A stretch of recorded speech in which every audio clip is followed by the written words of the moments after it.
এয়া আপোনালোক দেখাই আছোঁ এইফালে স্পৰ্টিং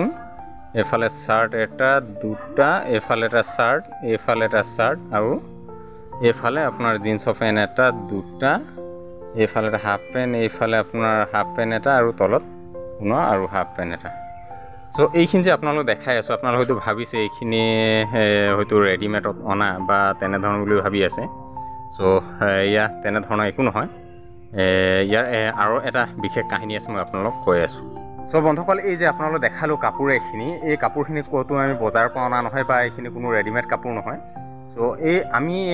কিছুদিন আগত এটা মই ব্লগ কৰিছিলোঁ আৰু খনিন্দ্ৰ শইকীয়া ছাৰ আৰু মই সেই ব্লগটোত আছিলোঁ আৰু খনিন্দ্ৰ ছাৰে এটা বিশেষ থিমৰ কথা কৈছিলে আপোনালোক হয়তো ব্লগটো যদি আগত দেখিছে তেতিয়াহ'লে আপোনালোক গম পাব সো কথাটো হ'ল কি এই যে এনেধৰণৰ যদি কাপোৰ যিবিলাক ধৰক আপুনি পিন্ধিবৰ কাৰণে আপুনি ঘৰত আনিছিলে কিন্তু আপোনাৰ হয়তো এতিয়া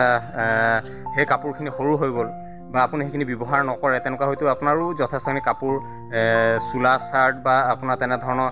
জোতা বা তেনেধৰণৰ সামগ্ৰী হয়তো থাকিব আৰু বন্ধুসকল এই যিবিলাক আমি দেখালোঁ কাপোৰ এনেকুৱা ধৰণৰ কাপোৰ যিবিলাক যদি আপোনাৰ ঘৰত আছে আপুনি ব্যৱহাৰ নকৰা বা আপোনাৰ ঘৰত হয়তো বেছি হৈ গ'ল আপুনি থৈ দিছে নিপিন্ধে পুৰণা হৈ গ'ল যদি তেনেধৰণৰ আছে আমি কাইণ্ডলি প্লিজ আপোনাক যোগাযোগ কৰিবৰ কাৰণে অনুৰোধ জনাইছোঁ কিয়নো আজি তাৰিখত আমাৰ সমাজ ব্যৱস্থাত এনেকুৱা বহু ব্যক্তি আছে বহু লোক আছে যিসকলে হয়তো এযোৰ ভাল কাপোৰৰ কাৰণে হয়তো আজিও অভাৱত ভুগি আছে ত' আমি ক'ত দিম কি নাই সেইখিনি আপোনালোক নেদেখাৰ কাৰণে সেইখিনি অলপ ৰেষ্ট্ৰিক্টেড আছে কিন্তু বিশেষ এইখিনি যে প্ৰয়োজনতা আছে সেইখিনি অপিহল সত্য গতিকে আমি অলপ চিন্তা চৰ্চা কৰিছোঁ খনিন্দ্ৰ ছাৰৰ আজি এই যাত্ৰাত প্ৰথম তেখেতৰ ঘৰৰ পৰাই এই আৰম্ভণি কৰিছে আৰু তেখেতৰ প্ৰায় 6-7যোৰ যি চাৰ্ট আছিলে স্পৰ্টিং আছিলে জিন্সৰ পেণ্ট আছে হাফ পেণ্ট আছে এনেকুৱা অলপ যিবিলাক আছে আমি অলপ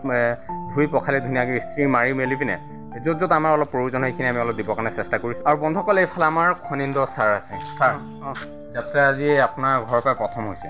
আচলতে আমি কথা দিলে কথা ৰাখিব বিচাৰোঁ আমি মোৰ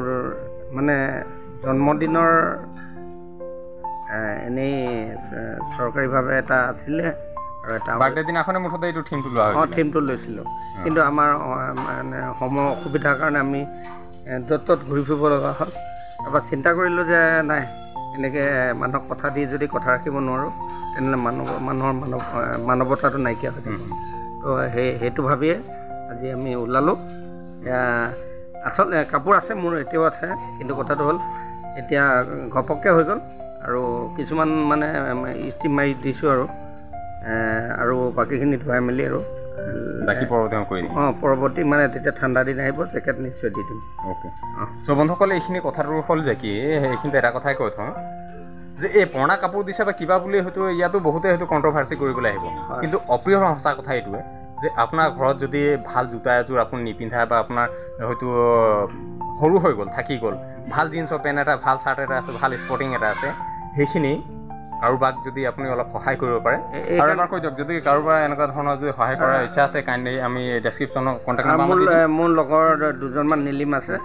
নীলিমৰ তেখেতৰ সেইদিনাখন মই কথা পাতিছিলোঁ তেখেতৰ অকণমান ষ্টাইলিছ মানুহ মানে তো ষ্টাইলিছ মানুহৰ কাৰণে তেখেতৰ সহায় কৰিম বুলি কৈছে ভাল কথা আৰু আপোনালোকৰ যিসকল ভিডিঅ'ত চাই যদি আপোনালোকৰ কোনোবা ইচ্ছা কৰে এনেধৰণে যদি অলপ সহায় কৰিম বুলি কাইণ্ডলি প্লিজ অলপ যোগাযোগ কৰিব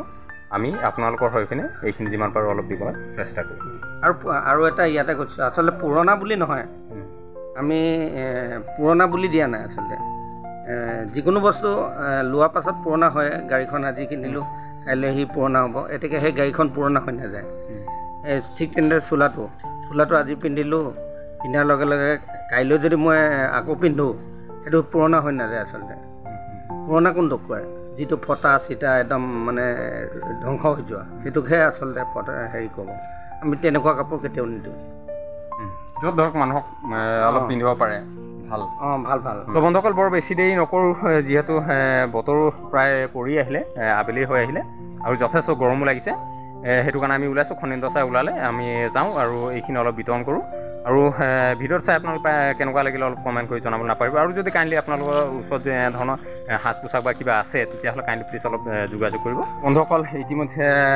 য'ত আমি ওলাইছিলোঁ আমাৰ ডেষ্টিনেশ্যনত পালোঁগৈ আৰু আমি যিখিনি অলপ কাপোৰ ছাৰে মানে আজি প্ৰথম ষ্টাৰ্টিং ছাৰে কৰিলে আৰু ছাৰৰ পৰা আজি যিখিনি কাপোৰ আছিলে গৈ কিনে দিলোঁ আৰু এনেকুৱা এটা অনুভৱ হৈছে যেন যিটো গৃহত গৈ পিনে শাৰীৰিকভাৱে বিশেষভাৱে সক্ষম দুজন শিশুক আজি কাপোৰখিনি অলপ যোগান ধৰা হ'ল। কিন্তু কি ক'ম মানে ৱৰ্ডলেছ হৈ গৈছে, মানে কি হ'ল ভাষা নাইকিয়া হৈ গৈছে মোৰ। কাৰণ যেতিয়া তেখেতসকলক কাপোৰ দিছোঁ তলিল তাল তাৰ কাপোৰ আন দিলে কাপোৰ মানে যিটো মানে কৈছোঁ নহয় কি ক'ম ৰে, মানে যেনেকৈ ধৰণৰ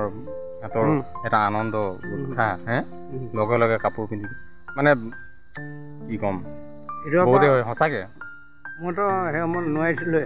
সঁচাকৈ। কিন্তু আজি যিটো আমি অন ফিল্ডত পালোঁ, স্পৰ্টত যিটো পালোঁ, সেইটো কাৰণ আমিহে বুজি পাইছোঁ কেনেধৰণৰ এটা অৱস্থাত আজি তাৰিখতো কিমান এটা অভাৱ প্ৰয়োজন কৰি আছে এইখিনি। কাৰণ সেই ঘৰখনে মাক বাপেক হয়তো সেই চাৰ্ট বা পেণ্ট এটা দিব হয়তো মানে কি হ'ল ক'ৰবাত হয়তো অভাৱ আছে সেইখিনি, হয় নাই? কিন্তু সেইখিনি পোৱাৰ লগে লগে আজি শিশুসকলৰ যিটো মানে কি ক'ম আৰু গড ব্লেছ দেম, ভগৱান তেখেতসকলক সহায় কৰক। আৰু ভিডিঅ'ৰ শেষত এটাই আমি অনুৰোধ কৰোঁ, যদি আপোনাৰো কাষত এনেধৰণৰ আপুনি যদি সৰু হৈ যোৱা বা তেনেধৰণৰ যদি কাপোৰ আছে, জোতা চোলা কিবা কিবি যদি এনেকুৱা ধৰণৰ আছে, স্পৰ্টিং হাফ পেণ্ট কিবা, অলপ যোগাযোগ কৰিব। আপোনাৰ হৈ পিনে আমি য'ত য'ত প্ৰয়োজন অলপ দিবলৈ চেষ্টা কৰিম। আমি কি কৰিছোঁ, ভগৱানে আমাক নিশ্চয় দেখি আছে। এটলিষ্ট মই কৈছোঁ নহয়, ওপৰৱালা চাই আছে, ওপৰৱালা চাই আছে। আৰু সঁচা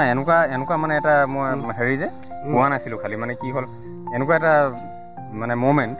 লাইফত আজিলৈকে পোৱা নাই, মানে ইমান এটা সঁচাকৈ কি ক'ম আৰু। চ' এইখিনি ক'লোঁ। আৰু আপোনালোক কৈছিলোঁ যে এইখিনি মানে আপোনালোকৰ দেখা পোৱাৰ ইচ্ছা আছিলে, কিন্তু ৰেষ্ট্ৰিকশ্যনৰ কাৰণে এইবিলাক আপোনালোকে দেখাব পৰা নাই আৰু নেদেখাওঁ। সেইখিনি নেদেখাওঁ বাৰু। কিন্তু মানে কি হ'ল যোনে কৰে তেখেতে বুজি পায়। যদি আপোনালোকে এনেকুৱা কামত যদি কেতিয়াবা সময় পাইছে তেতিয়াহ'লে আপোনালোকে আমি নক'লে কথা নেকি। চ' ঠিক আছে বাৰু, অলপ মানে মনটো একদম কিবা লাগি আছিলে, সেইকাৰণে আপোনালোকক জনাবলৈ ভিডিঅ'টো কৰিলোঁ। ঠিক আছে, বাই বাই।